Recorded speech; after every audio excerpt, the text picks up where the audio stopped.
I'm Diego Cortez. Adam Schoenfeld. Welcome to The Scoop, brought to you by Full-Tilt Poker. And we've got a special guest today, Daniel Alaei. And I'm excited to meet him because he's accomplished a whole lot in both live and online play, both in tournaments and cash play. And I don't think a lot of people really have gotten to know him. Because he doesn't have enough of an act. He needs more antics. Right. Instead of just winning every year. He's like just a serious player and a smart player. And I don't see him out there promoting himself a lot, so I want to know more about what's made him so successful. Excellent.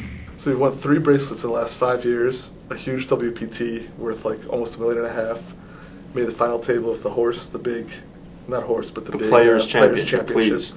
And over $5.5 million in tournament earnings, and you're also a legitimate cash king player. But it just seems like you fly under the radar to some extent, even though you're very respected in the poker world. You need more of a public relations effort. Maybe. Yeah. Does that matter to you at all, or that's not a main? It's never been consideration? It's never been like a major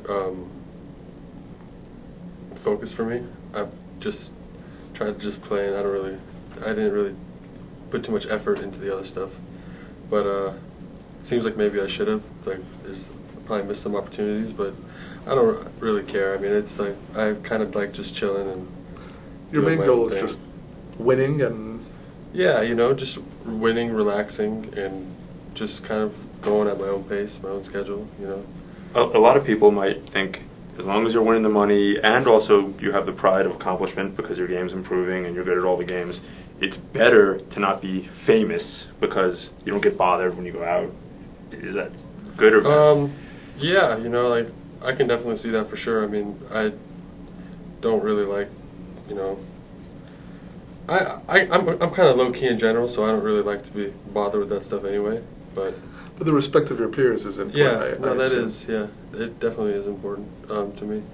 So, but as long as I feel like that's that's good enough for me. All right, let's go through your successes. Okay. First bracelet, surprisingly enough, was in deuce-to-seven, no limit, lowball, and very famously, Jennifer Harmon had won that event, never having played a hand of it, just getting like a 5-minute lesson from Howard Lederer. And then I read that this was the same experience that you had. It's actually a funny story because I made a bet with Billy Baxter that year, and he laid me 10-1 on winning a bracelet, and that was the last event before the main event, and I came to the Rio to play it. I said, what the hell? Right. I wouldn't play it if you don't have the bracelet. Yeah, so I saw Billy over there. I was like, because he's by far the best in the world in that game. The greatest lowball player of all time. Yeah, he's got like 6 bracelets in the game. Yeah. 7 in the game. I mean, it's ridiculous. So I told him, hey Billy, this is the last time I had never played this game before. Why don't you give me? I hadn't even played triple draw. I had played no deuce. Right. And I was just like, why don't you just give me some pointers? And he gave me like a 5 or 10 minute little lesson. I went against his own interests. So he's got to bet against him. I mean, that shows you that Billy's such a great guy also, because... Yeah, he's the best. Yeah. Billy is the best. He's one of my favorite guys in poker. At my first table, I got Doyle and a bunch of... I don't really remember, but it was just all tough players. I was sitting next to Doyle, and he told me it's his favorite game. But for the first level or so, I was just getting used to the cards and seeing what to do. But then, you kind of just get the hang of it, and you kind of just go with it. And I actually think playing games that you're not familiar with is better because you're forced to be conscious the entire tournament. There's no autopilot. Right. You can't take off. You don't have any stored. Right. Yeah. You don't have any stored auto responses to hands And in that tournament where there are a lot of great players, you can actually learn pretty fast.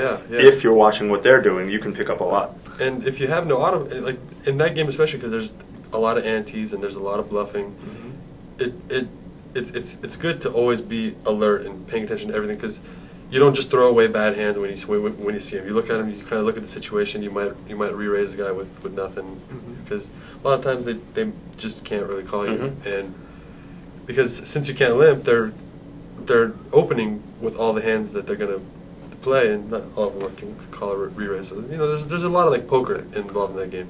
The other thing too, I think, is that it's such a read-dependent game that if you haven't played, it's going to be even harder for them to get a read on you because you don't have certain patterns and habits established. So that can work in your favor. But how was it? Was it where you just got a good roll going, or? You know, I remember that I kind of just coasted.